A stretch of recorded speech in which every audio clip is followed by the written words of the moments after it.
Bonjour, bonsoir, mes bien-aimés, frères et sœurs, mesdames et messieurs. Merci pour cette occasion que vous nous donnez de nous rencontrer une fois de plus, selon que nous avons pris rendez-vous de nous rencontrer au cours d'une étude biblique comme étant des disciples de Jésus-Christ. Et pour cela, nous venons tout le temps au bas des pieds du Maître pour que lui puisse nous enseigner.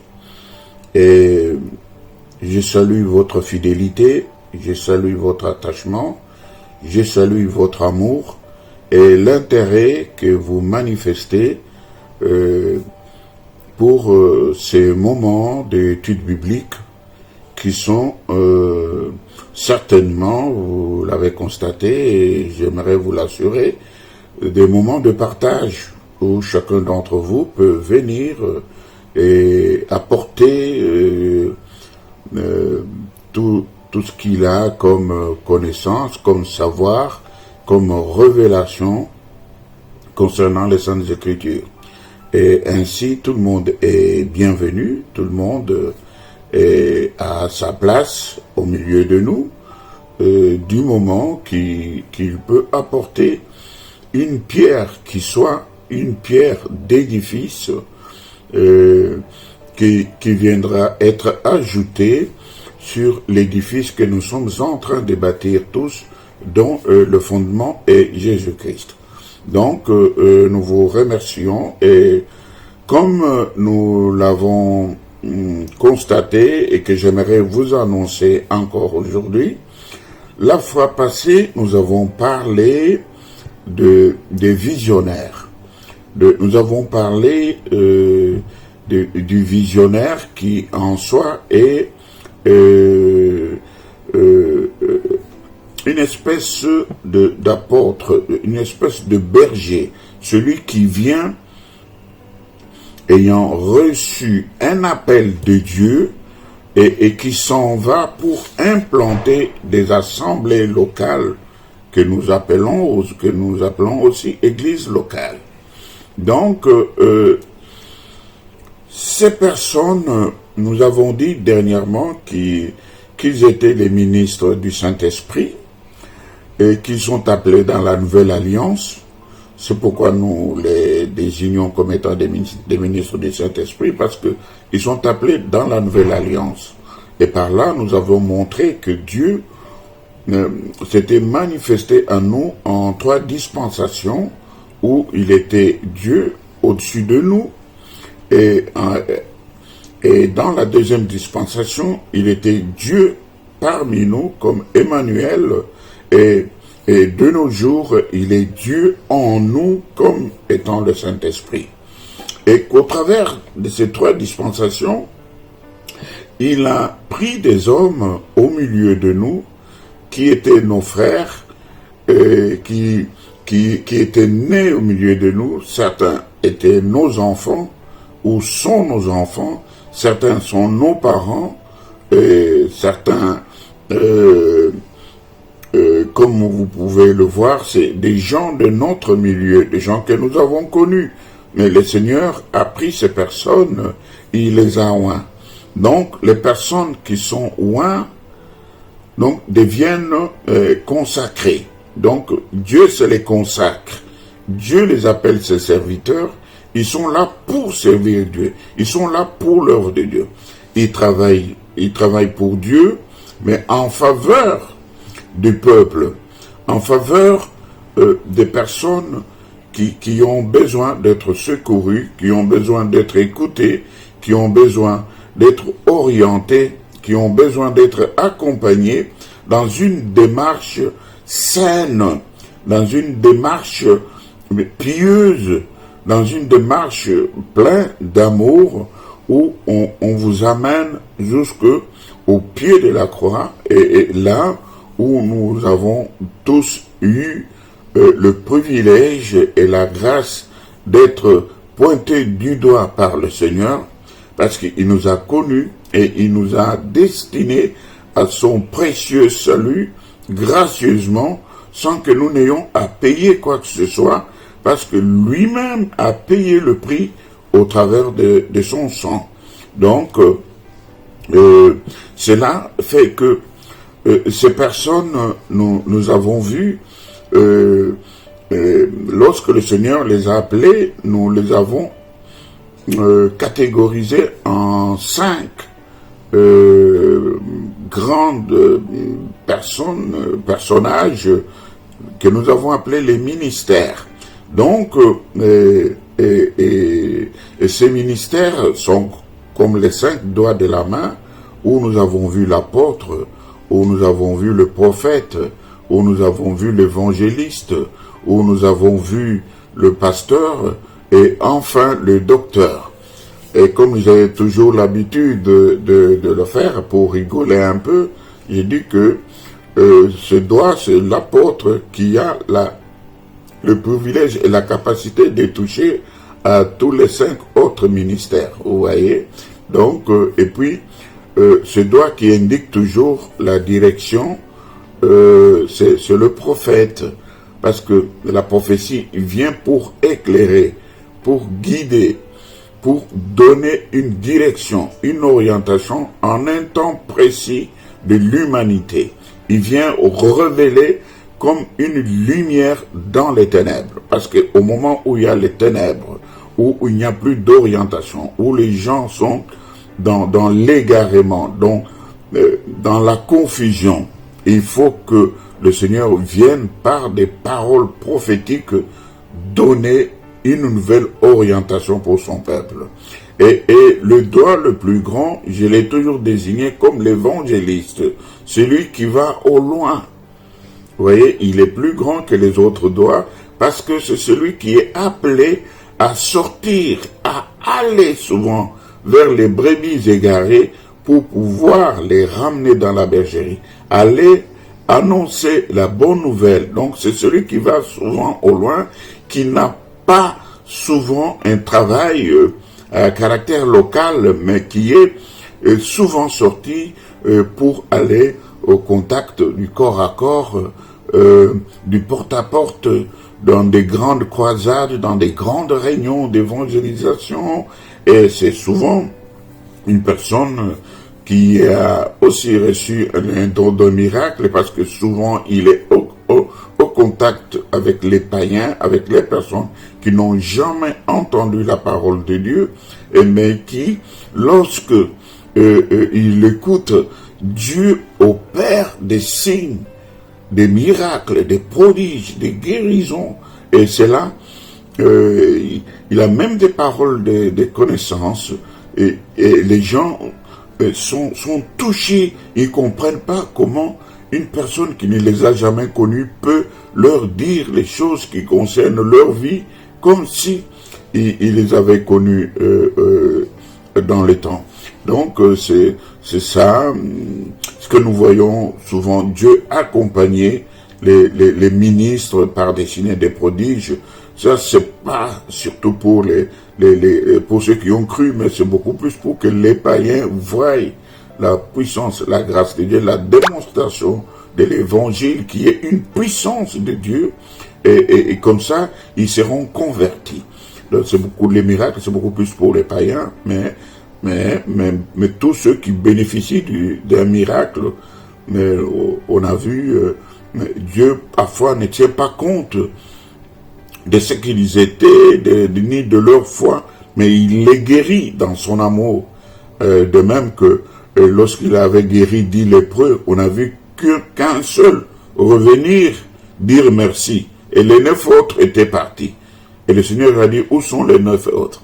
Vous voyez, ils étaient là, ils étaient impurs, ils étaient isolés, écartés, mis en quarantaine. Ils ne pouvaient même pas être dans le milieu du peuple, mais lorsqu'ils ont reçu la grâce, ils ont été purifiés, guéris de leur maladie, et ils se sont contentés, ils sont partis, et bon, ils ont oublié ce qu'ils venaient de vivre, ni celui qui leur avait accordé la pureté de leur corps. Parce que à l'époque, ceux qui étaient lépreux, ils étaient des impurs. Bien, voilà. Ce que je voulais maintenant aussi dire dans notre étude biblique, c'est que Donc, pour l'annulaire, c'est ici où on a souvent l'habitude de mettre l'alliance. On met ici l'anneau de l'alliance. C'est ça, le pasteur qui lie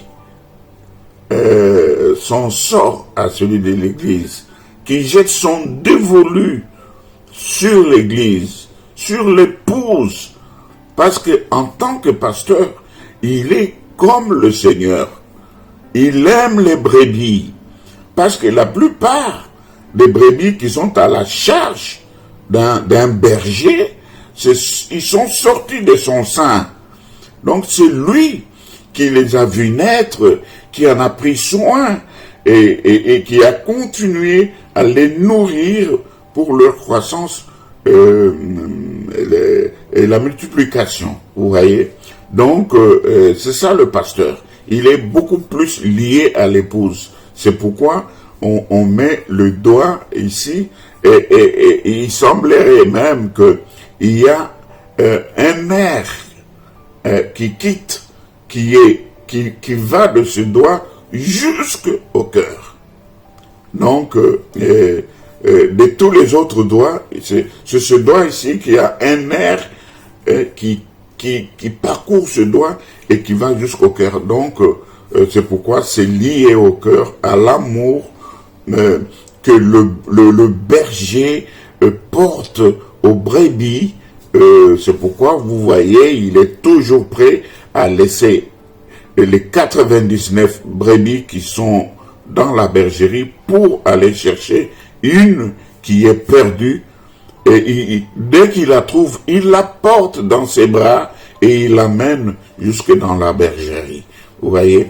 Donc, ça, c'était par rapport au ministère de pasteur. Et le petit doigt, c'est l'enseignant, c'est le docteur. Vous voyez ce petit doigt, quand quelque chose vous chatouille à l'oreille, vous ne pouvez pas mettre le pouce ni l'index. On met toujours ce petit doigt parce que c'est celui qui peut entrer, arriver à vous gratter, à vous faire du bien là où ça vous chatouille. Donc, c'est ainsi que les docteurs viennent nous inculquer la parole, nous ingurgiter la parole pour que nous puissions être assis sur la sainte doctrine, avoir la connaissance parfaite de la sainte doctrine pour bien grandir, pour bien croître dans le Seigneur, demeurer et vivre dans la connaissance et dans la crainte du Seigneur. Et ça, c'est les docteurs. Vous voyez, le Seigneur, qu'est-ce qu'il a fait? Lorsque il enseignait et que le peuple le suivait, il leur disait, faites-les asseoir. Pourquoi il demandait à ce qu'on fasse asseoir le peuple? Il dit, faites-les asseoir et puis donnez-leur vous-même à manger. Donc, avec les enseignements, donc c'est la nourriture spirituelle dont je suis en train de parler, avec les enseignements, cela fait asseoir dans l'église corps mystique, tout comme dans l'église locale. Pour que les brebis croissent, il faut qu'ils mangent. Et il faut que celui qui apporte la nourriture, que ce soit une nourriture convenable en son temps. Vous voyez?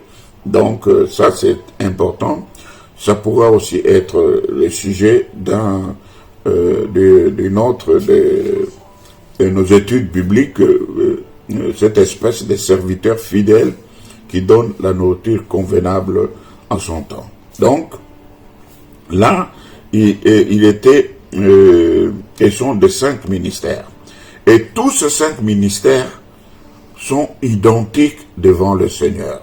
Et je dirais même plus qu'il n'y a pas de grands ni de petits ministères. Ils sont tous identiques. Mais ce qui est certain, c'est que il y a ce que nous appelons les ministères majeurs, comme le ministère de l'apôtre, comme le ministère de prophète. Parce que le prophète, ça c'est la bouche de l'Éternel. Et tous ces 5 ministères, ils sont loin de l'onction prophétique. Parce que ces personnes deviennent la bouche de l'Éternel. Vous voyez? Et ils ont l'ainsi dit le Seigneur. Donc, ils travaillent avec le Seigneur, mais en faveur du peuple. Ils ont l'ainsi dit le Seigneur. Donc, c'est ainsi que ces ministères sont égaux, quand bien même parmi eux, nous pouvons distinguer ce que nous appelons les ministères majeurs. Donc, les prophètes et l'apôtre. Mais j'ai dit que les 5 ministères, ils sont identiques. Il n'y a pas de grands, de petits, mais la maturité des ministères vient lorsque nous arrivons à déterminer les charges des uns et des autres. Est-ce que vous comprenez? Donc, ça, c'est aussi autre chose qui est souvent parlé dans une autre catégorie de rencontres que nous appelons l'école du ministère, donc qui n'est même pas l'école de leadership, mais l'école du ministère, où nous apprenons aux jeunes serviteurs de la manière dont Dieu agit avec l'homme un, l'homme oint, pour que eux s'attachent à l'homme oint, parce que auprès de l'homme oint, on reçoit 2 types de formation. La formation horizontale, n'est-ce pas, que vous recevez directement de l'homme oint. Parce que l'homme oint, c'est une école. Tout homme de Dieu qui est à la tête d'une œuvre spirituelle, qui a implanté une œuvre spirituelle vivante, remplie du Saint-Esprit, cet homme-là, il est une école pour tous ceux qui sont à côté de lui. Il est une école parce que Dieu que nous ne voyons pas, nous le servons, nous l'entendons, nous le voyons à l'œuvre au travers de cet homme oint auprès duquel nous servons. Et je veux dire par là, c'est pourquoi quand on est dans un ministère, un ministère, nous pouvons le définir comme l'appel d'un homme. Donc le ministère, c'est une parcelle d'autorité que Dieu donne à un homme que lui a appelé. Parce que pour que vous soyez ministre de Dieu, il faut que vous soyez appelé. Pas appelé par n'importe qui, mais appelé par Dieu. C'est ainsi que tout ministre de Dieu peut arriver aussi à enfanter d'autres ministres, mais qui sont sortis de son sein, mais qui se reconnaîtront comme étant fils de leur père. C'est pourquoi, dans l'exercice du ministère, nous n'avons pas des espèces de Melchisédek qui le sont par eux-mêmes, mais nous avons des fils qui sont enfantés, et là-dessus, nous en parlerons une autre fois. Nous avons un bel exemple, c'est l'exemple de Timothée, que le Seigneur que l'apôtre Paul a appelé mon fils dans la foi, et puis après il l'a appelé serviteur de l'homme de Dieu, et puis il l'a appelé compagnon d'œuvre, et enfin il a dit ministre de Dieu. Vous voyez, donc quand on est à côté d'un homme de Dieu, on est en train de franchir des étapes, on est en train de monter de marche. On commence par être fils, et puis après avoir été fils, on devient serviteur de l'homme de Dieu. Parce que c'est vrai, nous avons souvent la prétention de dire que nous sommes serviteurs de Dieu, mais parfois, Dieu que vous ne connaissez pas, comment vous pouvez prétendre être son serviteur si un ministre ne vous a pas découvert, ne vous a pas appelé à côté de lui et ne vous a pas donné une charge ou une fonction. Parfois, nous venons dans des églises comme étant des simples enfants, des bébés qui naissent, qui grandissent, et puis par après, l'homme oint nous découvre, nous donne des charges parce qu'il a vu en nous des talents, des grâces, des dons, Il ne faut jamais oublier ces choses. C'est pourquoi nous sommes contre ceux qui s'autoproclament. Nous sommes contre ceux qui prétendent être ministres par eux-mêmes. Ceux qui disent qu'ils n'ont rien à voir avec les hommes. Bien, ce que je voulais dire par là, c'est que nous l'avons dit dernièrement que nous avons remarqué que dans cette catégorie de bergers, des personnes qui aspirent à servir le Seigneur, il y en a qui se recommandent eux-mêmes. Il y en a qui sont recommandés par les personnes. Et il y en a qui sont recommandés par Dieu. Donc il y a 3 types de serviteurs. Donc ceux qui se recommandent eux-mêmes, nous avions donné l'exemple des personnes qui avaient une grande notoriété. Autrefois, ils pouvaient être des ministres, ils pouvaient être des stars, soit dans une discipline ou dans une autre, ou des stars. Dans la vie, il y a une manière d'être connu, de se faire un nom, avant d'avoir connu le Seigneur. Vous comprenez quand on dit que c'est quelqu'un de connu, c'est une vedette, c'est une star, c'est qu'il a évolué dans un milieu, dans une discipline quelconque où il s'est distingué par ses moyens, par ses avoirs, il avait l'opulence, il était riche, ou ainsi de suite. Et alors, les gens qui sont passés par cette élévation, par cet honneur, ils veulent, une fois venus dans le Seigneur, parmi eux, ils ne veulent pas se considérer comme des enfants. Ils ne veulent pas, mais ils veulent garder cet honneur qu'ils avaient dans le monde jusque dans le Seigneur. Ils ne veulent pas être dirigés, ils ne veulent pas être pris en charge, mais ils veulent toujours le premier plan. Dans l'église, ils veulent toujours s'asseoir à la première rangée, jusqu'à ce qu'ils vont être comme des espèces de Lucifères qui sont allés jusqu'à envier le trône de Dieu, pour que Dieu quitte le trône, mais que lui s'assoie sur le trône. Et quand il voit que cela ne vient pas, qu'est-ce qu'il fait? Parce qu'il a des moyens, il peut maintenant désigner une de ses propriétés comme étant un lieu de prière, un temple, où il peut en construire s'il a des moyens financiers. Et voilà, tout simplement parce que il veut toujours être en tête, il veut toujours garder l'honneur comme quand il était avant qu'il ne rencontre le Seigneur. Donc vous voyez, ce genre de choses, ce que nous voyons souvent, ce ne sont pas des choses qui sont faites selon l'analogie de la saine doctrine, mais c'est des hommes qui se recommandent eux-mêmes. Et c'est ainsi que nous voyons d'autres que les hommes recommandent. Donc ça, ce n'est pas dans la volonté de Dieu, ce ne sont pas des gens que Dieu a appelés, et nous sommes contre ces choses. Donc, mais il y a la deuxième catégorie, nous l'avons dit, des personnes qui le deviennent par la volonté des hommes.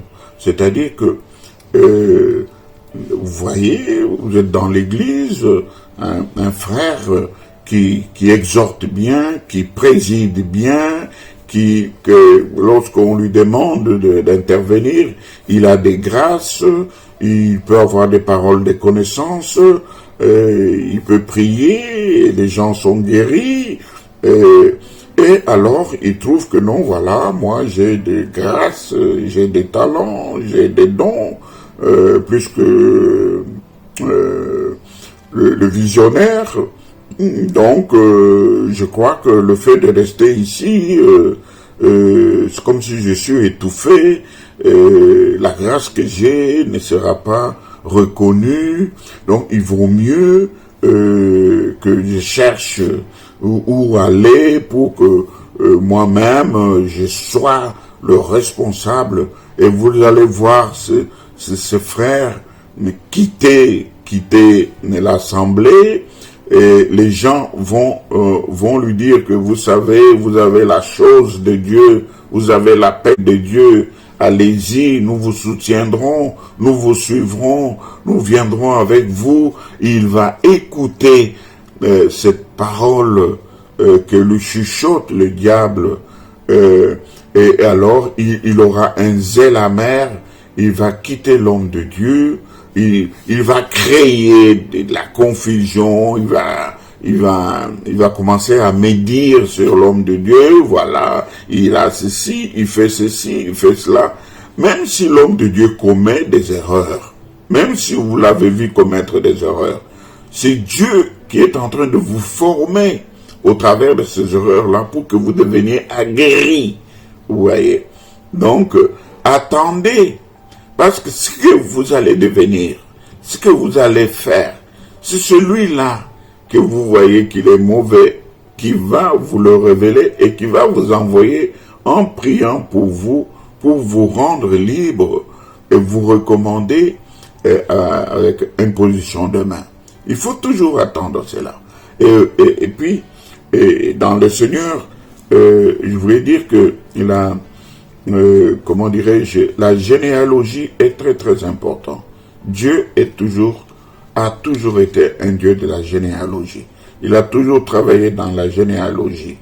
Et les espèces de Melchisédek, nous n'en avons pas vu plusieurs dans les Saintes Écritures, parce que le seul Melchisédek qui était dans les Écritures, c'était Dieu lui-même, c'était le Seigneur Jésus lui-même. Et Abraham en avait eu la révélation, c'est pourquoi ce qu'il avait fait, il avait fait comme à Dieu et non comme à un homme. Et quand on le décrit, c'est exactement la description de Dieu lui-même. Donc, de Elohim, qui n'a ni commencement ni fin, qui n'a ni père ni mère, qui n'a ni généalogie. Bon, bref, donc, il y a cette catégorie des bien-aimés qui viennent semer les troubles et qui s'en vont, qui vont implanter. C'est comme s'ils bâtissent sur les sables.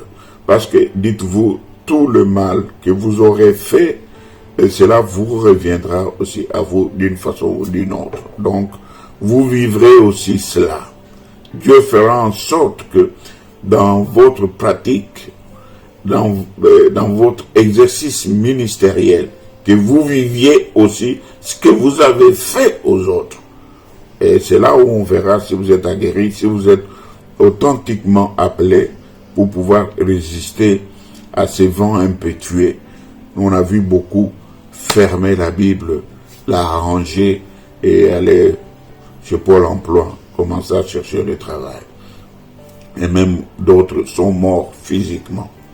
Et enfin, il y a la catégorie de ceux que nous appelons les appelés, les envoyés de Dieu, les apostolos, les envoyés de Dieu, les ministres du Saint-Esprit, ceux qui ont reçu un appel authentique de Dieu et que Dieu a envoyé.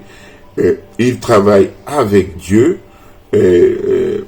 Ils ne travaillent pas pour Dieu, mais ils travaillent avec Dieu, mais en faveur du peuple. C'est ainsi que cette introduction, qui était aussi une sorte de rappel, bien qu'étant longue, nous amène directement dans l'étude d'aujourd'hui de parler des diacres et des anciens. Bien sûr, j'avais voulu et souhaité parler d'eux séparément, parce que les uns, comme les diacres, lorsque nous parlerons, lorsque nous lirons dans les Écritures de ce qui concerne leur élection, nous avons vu que premièrement, ils étaient destinés à des tâches à caractère social dans les assemblées des saints, dans les assemblées des enfants de Dieu.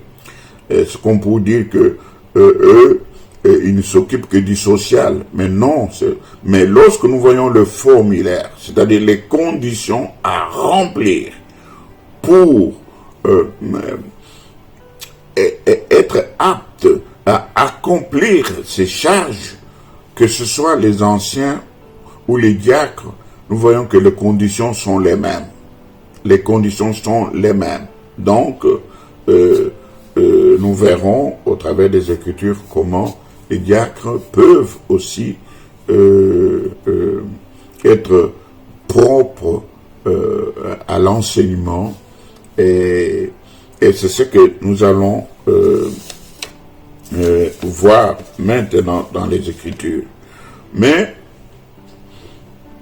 maintenant que je veux commencer à lire quelques références dans la Bible, je voulais, par tout ce que je venais de dire pendant près d'une demi-heure, comme introduction, je voulais dire ceci, que,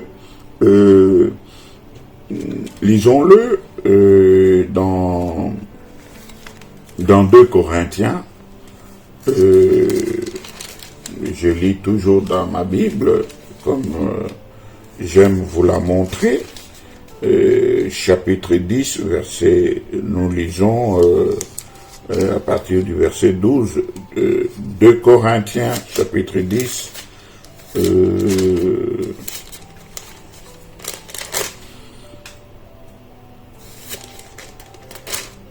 2 Corinthiens, chapitre 10, je lis à partir du verset 12, bon, il y a 2 versets qui nous intéressent au fait, c'est le verset 12 et le verset 18.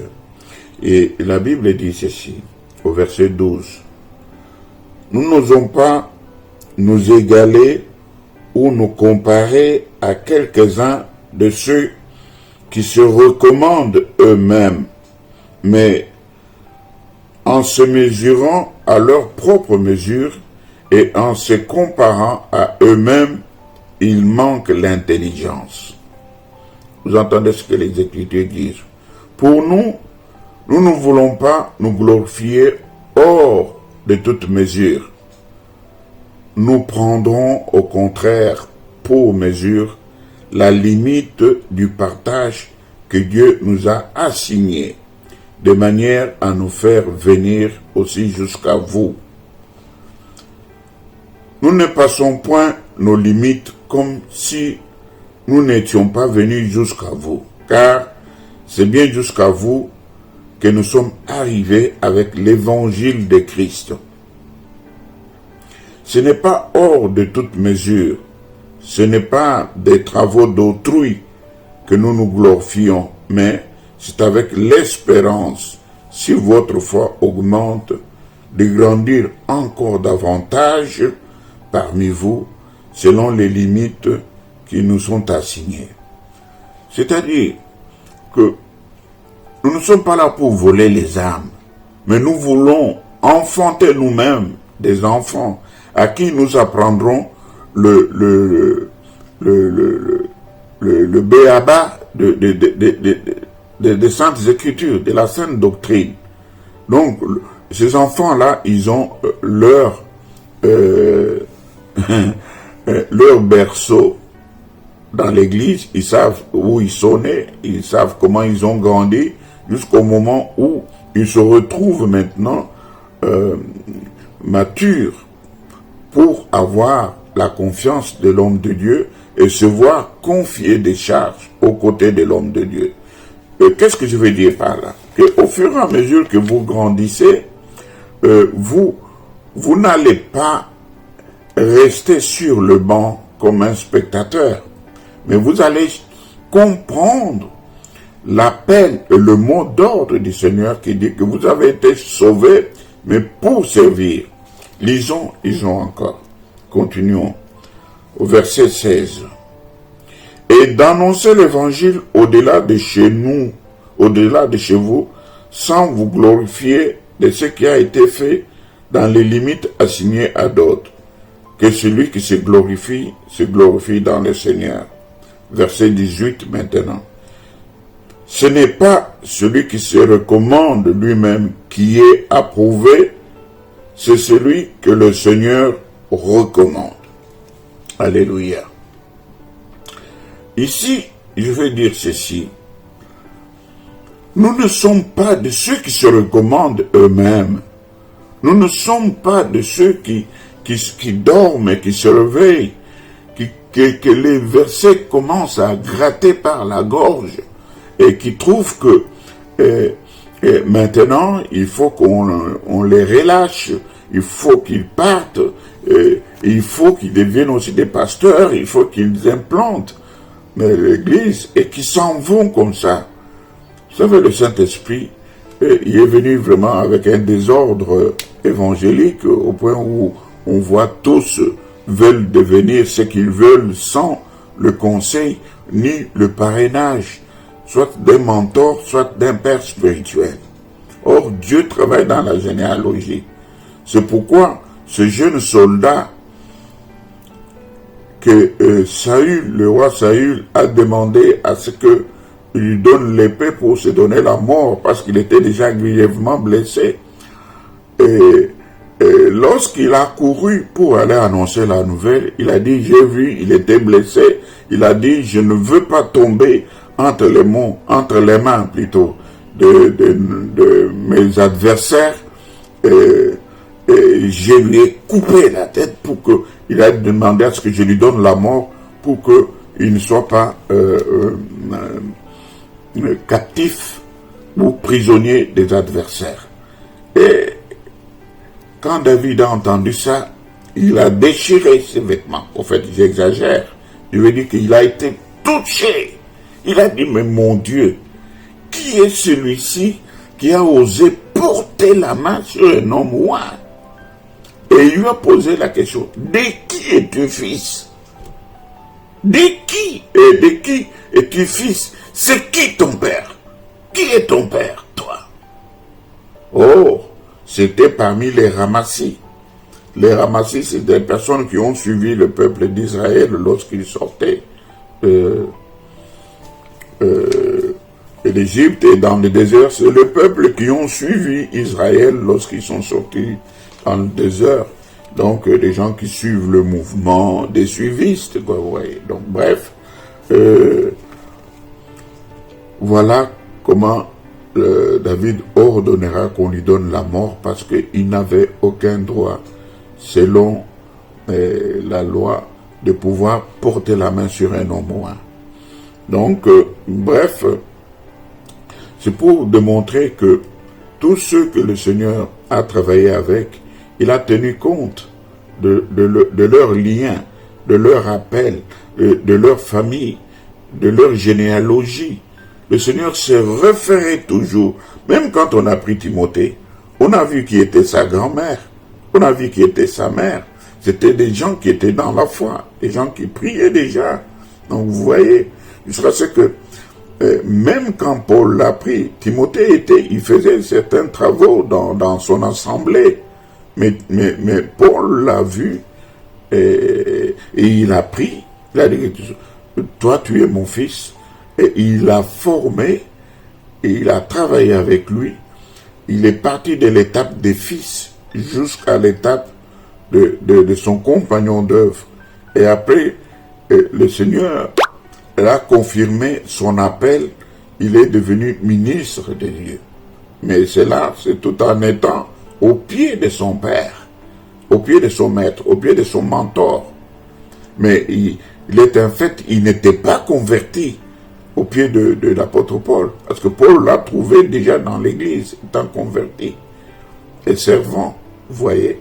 Donc, c'est pour dire que le mentor ou le père spirituel, c'est quelqu'un qui voit en vous le don ou le talent que vous n'avez certainement pas encore remarqué, et qui va vous le révéler, qui va attendre jusqu'au temps convenable pour vous dire que maintenant, vous devez partir. Vous devez partir pour servir le Seigneur. Bref, c'est pour dire que chaque chose a son temps. Donc, chaque chose a son temps. Il ne faut pas brûler les étapes. Vous savez, quand vous êtes aux côtés d'un homme de Dieu, je disais tout à l'heure qu'il y a une formation verticale, c'est-à-dire que c'est celle que vous recevez avec l'homme de Dieu, horizontale. Mais la formation verticale, c'est celle que vous recevez directement de Dieu. Elle vient d'en haut directement sur vous. Et là, c'est Dieu qui confirme l'appel qu'il a jeté sur vous pour que vous puissiez maintenant vous détacher de votre mentor, de votre père, pour que vous alliez le servir de la même manière qu'il a dit que mettez-moi à part. Quand on priait pour Paul et Barnabas, l'Esprit a prophétisé pour dire que mettez-moi à part, Paul et Barnabas, j'ai une tâche que je veux leur confier que eux seulement vont pouvoir faire, pas à tous les autres. Donc vous voyez, donc il faut que le Seigneur parle, il faut que le Seigneur l'annonce d'abord, hein, avant que vous ne désiriez sortir ou aller de vous-même. Il faut toujours avoir un père, il faut quelqu'un qui vous a suivi, même s'il n'est pas votre père spirituel, celui qui vous a enfanté, mais il peut être votre mentor, vous voyez. Donc le fait d'être de ceux qui se recommandent eux-mêmes, cela n'est pas biblique, parce que la Bible, nous venons de lire au verset 18, dit, ce n'est pas celui qui se recommande lui-même qui est approuvé, c'est celui que le Seigneur recommande. Donc vous voyez que ceux qui se recommandent eux-mêmes ne sont pas approuvés. Et au verset 12, on nous dit, nous n'osons pas nous égaler ou nous comparer à quelques-uns de ceux qui se recommandent eux-mêmes, mais en se mesurant à leur propre mesure et en se comparant à eux-mêmes, ils manquent d'intelligence. La Bible déclare ces personnes, des personnes qui manquent de l'intelligence, des personnes qui se recommandent eux-mêmes. Vous voyez, c'est pourquoi les deux formations, vous les recevez au même moment, verticale et horizontale. Horizontale, vous les recevez directement de l'homme qui est l'école, de qui vous apprenez qui est Dieu, comment servir Dieu, comment apprendre à être humble, comment est-ce qu'on peut accepter le châtiment, la correction, l'humiliation, donc l'enseignement, et comment servir Dieu, comment vous ignorez, comment vous abandonnez, comment, même quand vous avez vos priorités et que l'homme de Dieu vous appelle et vous recommande une tâche, comment il est agréable et préférable, mieux de faire la recommandation de l'homme de Dieu, parce que c'est Dieu que vous ne voyez pas, qui est en train de vous éprouver, de voir quelle est la disponibilité de votre cœur pour ce qui concerne son service.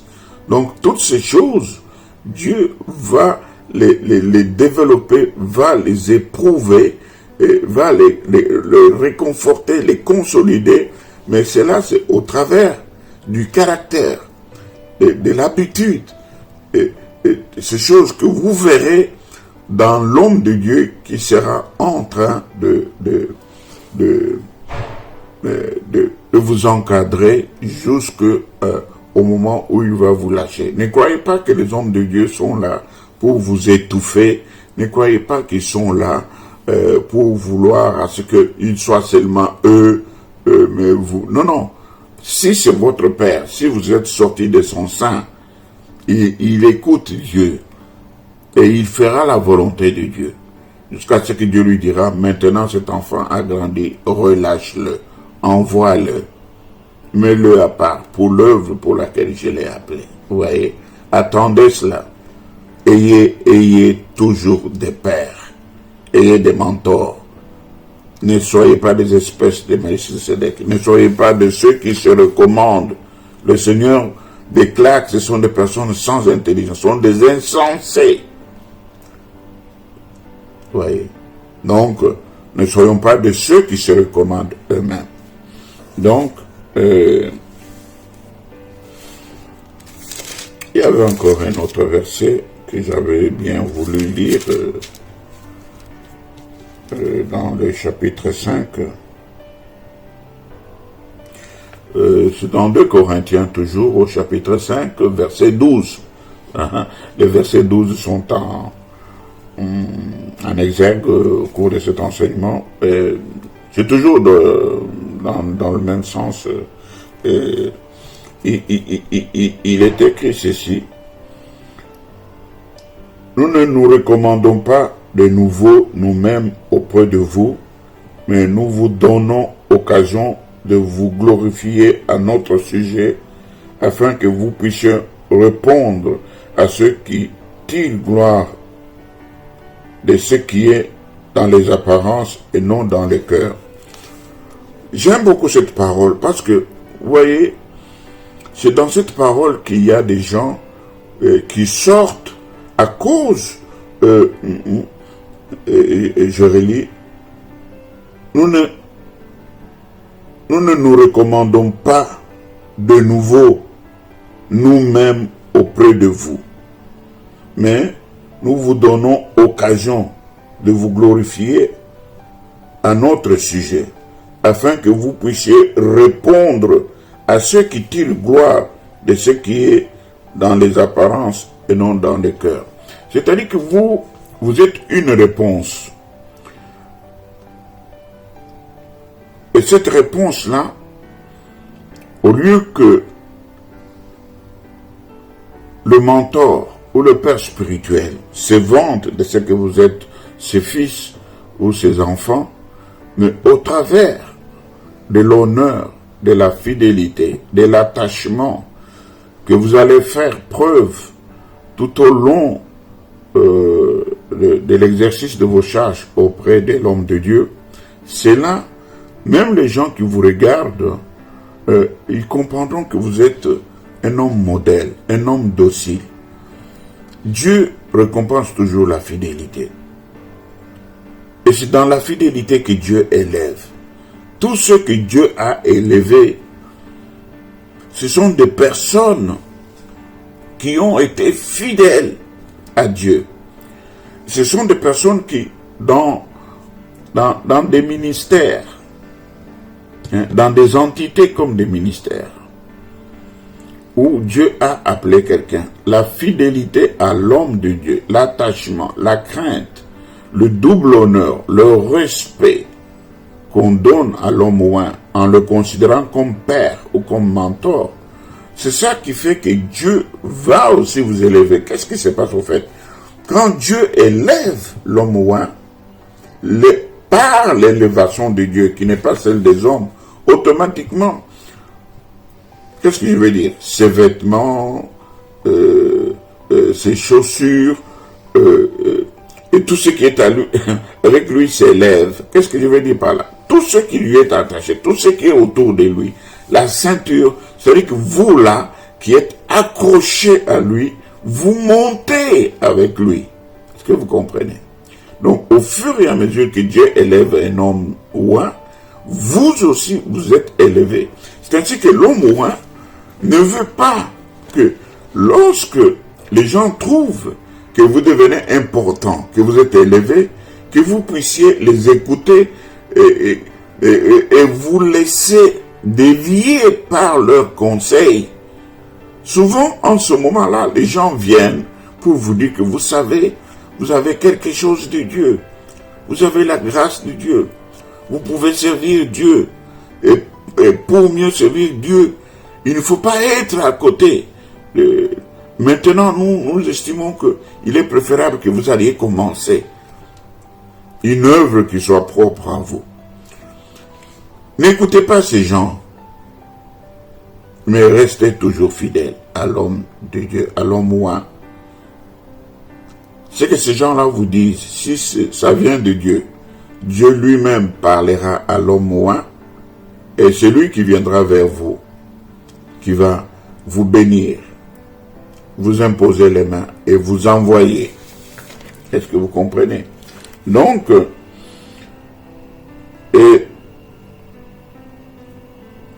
Nous continuons à lire dans 1 Corinthiens 2 Corinthiens chapitre 5 au verset 20. Il est écrit ceci: nous faisons donc les fonctions d'ambassadeurs. Vous voyez, nous faisons fonction d'ambassadeurs pour Christ, comme si Dieu exhortait par nous. Nous vous en supplions au nom de Christ, soyez réconciliés avec Dieu. C'est-à-dire quoi? Nous ne sommes pas de ceux qui se recommandent eux-mêmes. Et ceux que Dieu a choisis, il estime qu'il devait le faire lui-même. Le Seigneur pouvait être là, il enseigne, il va évangéliser, il peut faire même comme il l'a fait. Après sa résurrection, il est apparu aux disciples, il est apparu à ceux qui étaient dans la chambre haute, il a marché avec certains sur le chemin, et